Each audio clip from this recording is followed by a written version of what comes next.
नमस्कार मित्रों, आज हम बात करेंगे सावन के महीने में भगवान शंकर की। और भगवान शंकर के संबंध में सबसे पहले और सबसे गूढ़ विषय जो है शिवलिंग, उसकी बात करेंगे। हमारी अभी कल की पिछली वीडियो शिवलिंग के विषय में थी कि शिवलिंग क्या है, शिवलिंग की उत्पत्ति, शिवलिंग को हम लोग क्यों सेलिब्रेट करते हैं, शिवलिंग की हम लोग क्यों पूजा करते हैं, उसके संबंध में भी एक वीडियो बनेगी बहुत जल्दी। लेकिन आज का हमारा विषय क्या है? आज का हमारा विषय है कि हमारे ग्रंथों में जो शिवलिंग की चर्चा है, शिवलिंग के बारे में जितना कुछ लिखा हुआ है, क्या उसको विज्ञान ने प्रमाणित कर दिया है? जी हाँ, हमारे शिवलिंग की परिकल्पना को, हमारे शिवलिंग के वर्णन को जो ग्रंथों में है, उसको विज्ञान ने प्रमाणित कर दिया है। अब आप लोग पूछोगे कैसे? तो विज्ञान की एक थ्योरी है जिसको कहते हैं big bang theory. Big bang theory को पहले समझ लेते हैं, फिर शिवलिंग की थ्योरी के बारे में, शिवलिंग के वर्णन के बारे में आप लोगों को बताऊंगा। बिग बैंग थ्योरी यह कहती है कि हमारा ब्रह्मांड जब प्रारंभ हुआ था, यह सृष्टि जब प्रारंभ हुई थी, तो बहुत बड़ा विस्फोट हुआ था। उस विस्फोट को वो बिग बैंग कहते हैं। बिग बैंग थ्योरी में सबसे महत्वपूर्ण तथ्य यह है कि हमारी सृष्टि के प्रारंभ में बहुत सी ऊर्जा का विस्फोट हुआ था, जो पहले एक बिंदु के रूप में उपस्थित रही होगी। यह बिग बैंग का कहना है। और उसके बाद हमारा आकाश बना, हमारा स्पेस बना और बाकी सारी चीज़ें बनी। इसी चीज को क्या हमारे शिवलिंग के वर्णन में नहीं कहा गया है? हमारा शिवलिंग का वर्णन जो है वो भी यही कहता है कि जब सृष्टि के प्रारंभ में, हाँ एक बात और भी है, उसमें एक महत्वपूर्ण चीज़ और भी है कि बिग बैंग थ्योरी के लोग, जो बिग बैंग थ्योरी के समर्थक हैं और उसको मानते हैं और प्रमाणित मानते हैं, उसके कुछ तथ्य भी मिल गए हैं, उसके कुछ प्रमाण भी मिल गए हैं कि ब्रह्मांड से आने वाली कुछ तरंगें हमने प्राप्त कर ली हैं, जो उस बिग बैंग के होने पर विकिरण द्वारा आज भी हमारे ब्रह्मांड में तरंगों के माध्यम से, यानी कि वेव के माध्यम से फैली हुई हैं, जो हमारे पास तक पहुंचती हैं। और उन्हीं तरंगों को माप कर एक अनुमान लगाया गया है कि यह किस समय की घटना होगी। उस समय की घटना को इन लोगों ने, विज्ञान ने, हमारे वैज्ञानिकों ने हमारी सृष्टि का उत्पन्न समय बताया है। अब हमारे ग्रंथों में शिवलिंग की महिमा का वर्णन जहाँ पर है, वहाँ की कथा जान लेते हैं। सृष्टि के प्रारंभ में भगवान ब्रह्मा और विष्णु का प्रादुर्भाव हुआ और उनमें आपस में विवाद हुआ। अब विवाद शब्द पर आप ध्यान देना। विवाद, बहुत से लोग कहते हैं या तो आपस में लड़ गए, विवाद। अब वहाँ पर क्या कह रहे हैं कि एक बिंदु के रूप में पूरा ब्रह्मांड था, पूरी सृष्टि थी, और उस बिंदु में वाइब्रेशन हुआ और उस वाइब्रेशन की वजह से वो बिंदु विस्फोट हो गया। हमारे ग्रंथ क्या कहते हैं कि ब्रह्मा और विष्णु में विवाद हुआ और उस विवाद के बाद, विवाद के मध्य में, विवाद के समय भगवान शिव, जो निर्गुण हैं, उन्होंने प्रकट होकर ब्रह्मा और विष्णु की लड़ाई को समाप्त करवाया। लेकिन उनका स्वरूप क्या था? ग्रंथों में भगवान शिव का स्वरूप अग्नि के समान था, अग्नि के माला के समान था, ऊर्जा का बहुत बड़ा, इतना बड़ा कि उसका आदि मध्य और अंत भी नहीं जाना जा सकता था, वो प्रकट हुए थे। और उनके प्रकट होने के बाद ओंकार की ध्वनि हुई थी।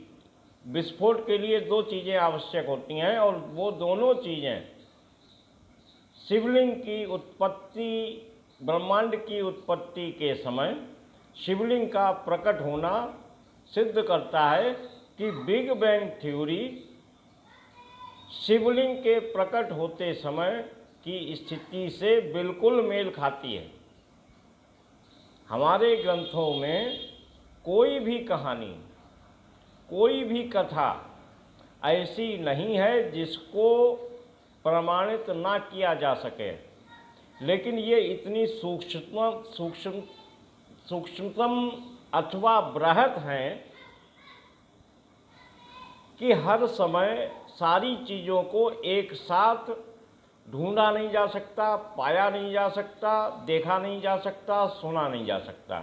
इसके लिए समय समय पर हमारे पास उपकरण उपलब्ध होते रहेंगे। जैसे जैसे विज्ञान प्रगति करेगा, हमारे पास उपकरण होंगे और हम उन सूक्ष्मतम और बृहत चीज़ों को, जिनका वर्णन हमारे ग्रंथों में ऑलरेडी है, पहले से उपलब्ध है, लेकिन हम उपकरणों के माध्यम से ही उनको देख सकते हैं।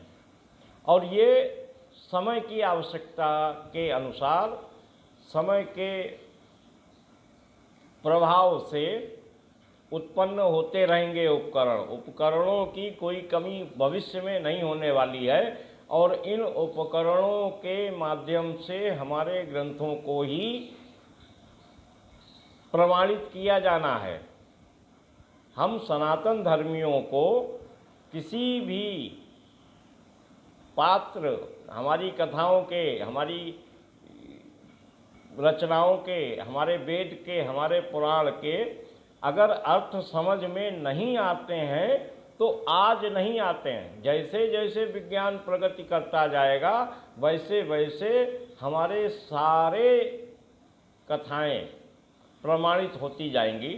हमें सनातन धर्म पर गर्व होना चाहिए कि हमारे सनातन धर्म में ऋषियों ने हमें सृष्टि का संपूर्ण ज्ञान वेद, पुराण, रामायण और महाभारत के रूप में हमें पहले ही प्रस्तुत करवा दिया है।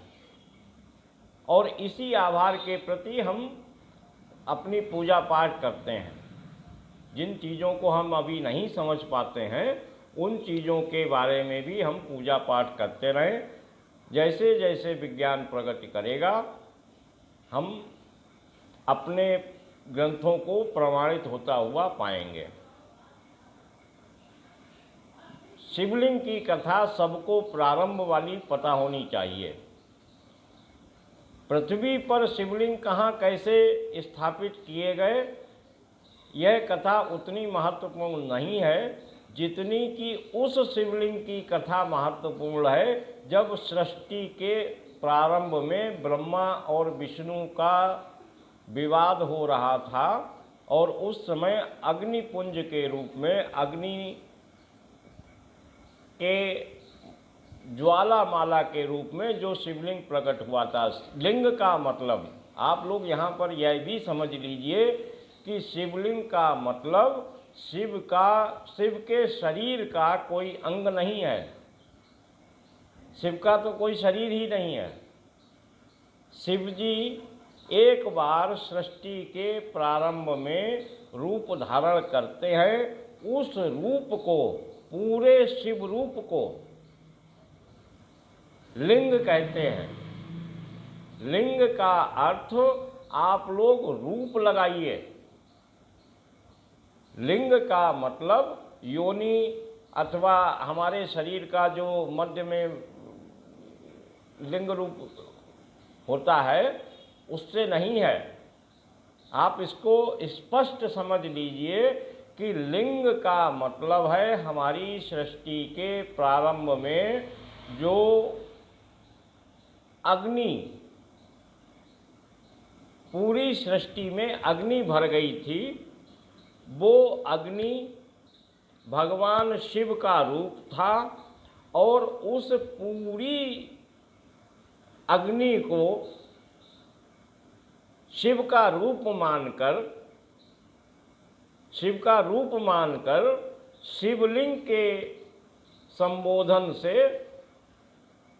हमने संबोधित किया है। शिवलिंग का मतलब लिंग के रूप में बिल्कुल भी नहीं है। समस्त सनातन धर्मियों को यह बात पता होनी चाहिए। उसके बाद अच्छा, इसका महत्व क्या है? वो पूरी अग्नि भर गई।